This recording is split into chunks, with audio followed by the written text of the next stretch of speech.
Ditka, lepo zdrav.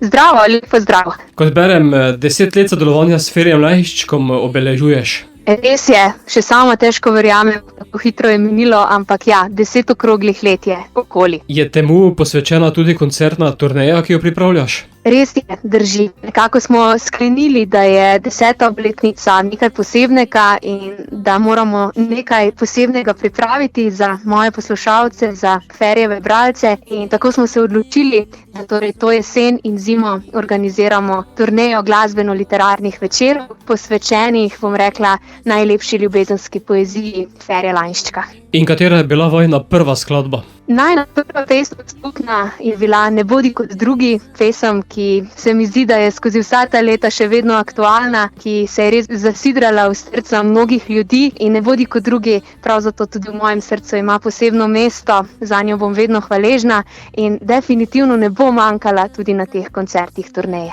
Nova, ki pa si jo sedaj predstavila, pa je naslovljena Ljubim te, ljubim ljubezen. Tako drži, to pa je čisto sveža poezija Ferija Lajščka, ki sva jo torej skupaj ustvarila. Jaz sem napisala glasbo, aranžma je prispeval moj oče Gorazd in gre za res eno tako izjemno poezijo, ki na res čudovit način opiše to čustvo ljubezni in zato sva se tudi odločila, da bo tale nova pesem pravzaprav tudi napoved za tole turnejo, ki se poimenuje prav po njej, torej Ljubim te, ljubim ljubezen. Naslov je razdeljen na dva dela, Ljubim te in potem Ljubim ljubezen. Ja, drži. Pravzaprav je bila to Ferijeva ideja. On je sprva to poezijo poimenoval samo Ljubezen, potem pa je sam rekel, da bi jo mogoče še malce podaljšali, ta naslov ga obogatili, mogoče da dobi še en dodaten pomen, tako je nastal potem ta naslov v dveh delih. Omenjaš Ferija Lajščka, ki tudi nastopa v videospotu za skladbo?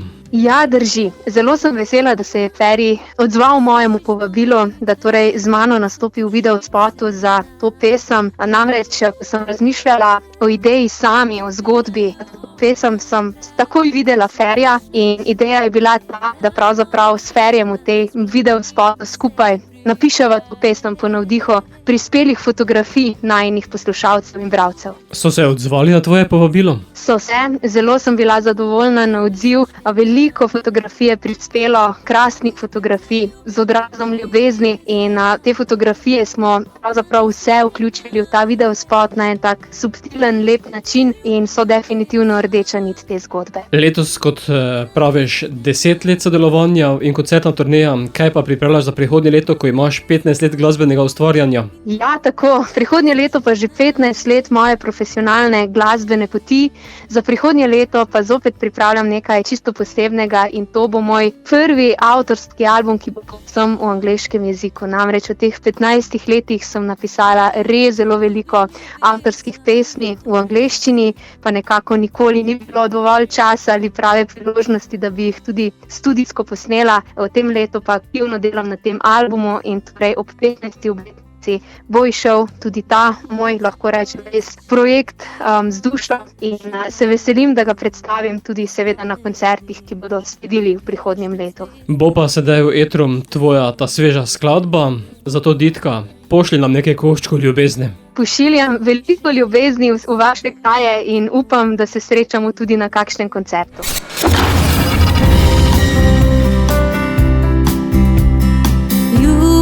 Ljubim ljubezen, kjerkoli že si, karkoli kje delaš.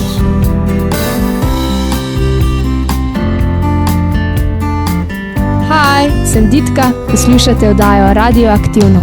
Ljubim se tvoje začetke in konce, še najbolj pa ljubim, da sploh ne odnehaš. Pogledaš med zvezde, ne vidiš vesolne spreminjaš bogove in njihove sanje.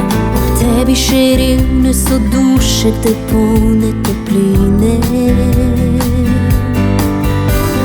Ljubim te, ljubim ljubezen in upam, da misliš kaj name. Ljubim te, ljubim ljubezen in upam, da misliš kaj name. Ko prvič se koga dotakneš, si mlada kot jutro in srečna. Ko že mrtvim odhajaš, še zmeraj smehljaš se, saj veš, da boš večna. ljubim, saj vem, da življenje je čarna posoda. Mnoge se zgodbe končajo drugače, kot hoče usoda.